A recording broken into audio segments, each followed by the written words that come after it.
आप सभी को जय मसीह। और आज हम पढ़ेंगे रोमियो की पत्री उसके 3 अध्याय उसकी 10 आयत से पढ़ेंगे, जिसे लिखा है कोई धर्मी नहीं, एक भी नहीं, कोई समझदार नहीं, कोई परमेश्वर का खोजने वाला नहीं, सब भटक गए हैं, सबके सब निकम्मे बन गए हैं, कोई भलाई करने वाला नहीं, एक भी नहीं। उनका गला खुली हुई कब्र है, उन्होंने अपनी जीभों से छल किया है, उनके होठों में सांप का विष है, उनका मुंह श्राप और कड़वाहट से भरा है, उनके पांव लहू बहाने के फुर्तीले हैं, उनके मार्ग में नाश और कलेश है, उन्होंने कुशल का मार्ग नहीं जाना, उनकी आंखों के सामने परमेश्वर का भय नहीं। हम जानते कि व्यवस्था जो कुछ कहती है उन्हीं से कहती है जो व्यवस्था के अधीन है, इसलिए कि हर एक मुंह बंद किया जाए और सारा संसार परमेश्वर के दंड के योग्य ठहरे, क्योंकि व्यवस्था के कामों से कोई प्राणी उसके सामने धर्मी नहीं ठहरेगा, इसलिए कि व्यवस्था के द्वारा पाप की पहचान होती है। हालेलुया। हम प्रार्थना करें।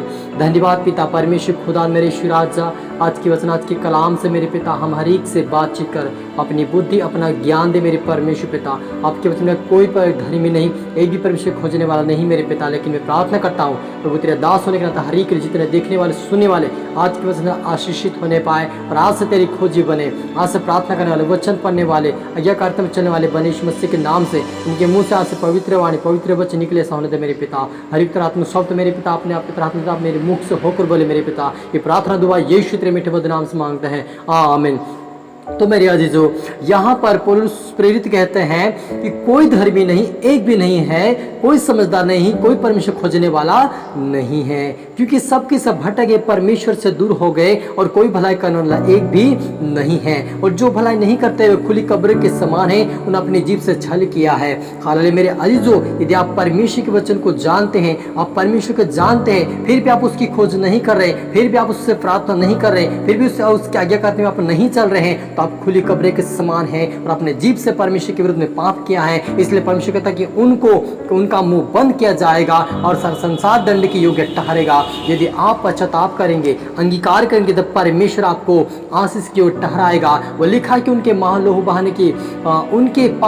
लहू बहाने के फुर्तीले हैं, उनके मार्गों में नाश और कलेश से, उन्होंने कुशल का मार्ग नहीं जाना, उनकी आंखों के सामने परमेश्वर का भय नहीं है। हालेलुया। मेरे अजीजों, यहाँ पर पौलुस प्रेरित जी कहते हैं कि उनके जो पैर है क्या है, उनके पांव लहू बहाने के फुर्तीले हो जाते हैं, परमेश्वर का डर नहीं रखते हैं, उनके मार्ग में इसलिए कलेश और संकट आएगा, क्योंकि उन्होंने परमेश्वर के मार्ग को नहीं जाना, उन्होंने परमेश्वर को जानकर अनजान बने हैं, उन्होंने परमेश्वर के वचनों को ठुकराया है, परमेश्वर के वचन को उन्होंने तोड़ फोड़ किया है, परमेश्वर के सामने उन्होंने भय नहीं किया कि यहोवा हमें देखता है, यहोवा हमें जानता है, लेकिन वो जानबूझकर यहोवा को ठुकराकर उसके वचनों को ठुकराया और पाप किया, आंखों से और मुंह से पाप किया और पैरों से पाप किया, उन्हें गलत मार्ग पे चला, गलत काम किया, ओ पाप का बंधन में वो पाप करते रहे, परमेश्वर विरुद्ध में पाप करते रहे और वचनों का नहीं माना। इस लोगों को परमेश्वर कहता कि उनका मुंह में बंद करूंगा, उनको मैं नष्ट करूंगा और जब मैं न्याय करूंगा तब वो क्या करें, वो दोषी ठहराए जाएंगे। इसलिए मेरे अजीजों,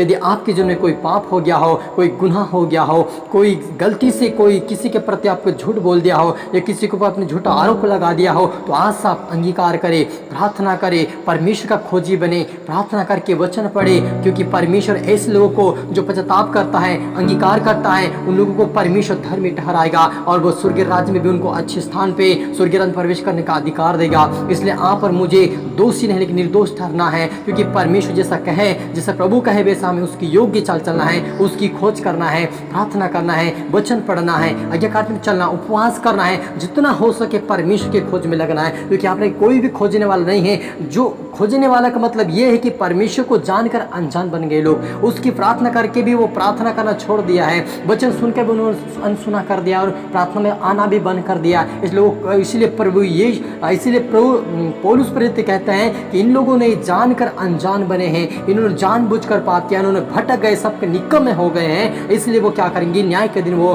दोषी ठहरेंगे। लेकिन जितने परमेश्वर के कामों के ऊपर ध्यान देंगे, परमेश्वर का वचन पढ़कर चलेंगे, परमेश्वर की इच्छाओं को पूरी करेंगे, उसको परमेश्वर धर्मी ठहराएगा, क्योंकि व्यवस्था के कामों से कोई प्राणी उसके सामने धर्मी नहीं ठहरेगा, इसलिए कि व्यवस्था के द्वारा पाप को पहचान होती है। हालांकि मेरे अजीजों, वचन एक हमारे एक दर्पण है। इस वचन के द्वारा हमारे पहचान होते कि हम पाप में जी रहे हैं या पवित्रता के जीवन जी रहे हैं, क्योंकि ये परमेश्वर का जो वचन है हमारा दर्पण है। हमारे जीवन, आत्मिक जीवन और शारीरिक दोनों जीवन की तुलना करता है, हमें दिखाता कि कौन सही है और कौन गलत है, कौन आत्मिक है,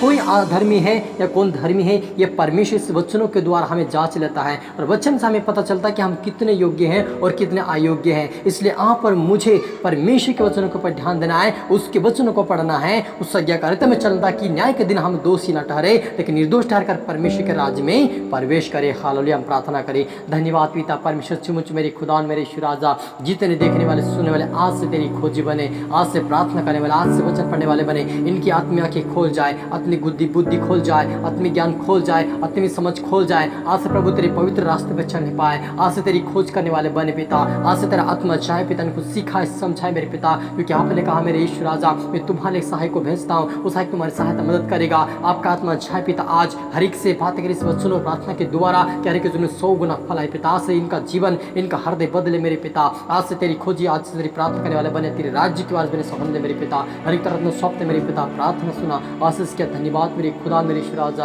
ये प्रार्थना दुआ यीशु तेरे मीठे मधुर नाम से मांगते हैं, आमीन। आप सभी को गॉड ब्लेस यू ऑल और अगली वीडियो मिलते सबको जय मसीह की।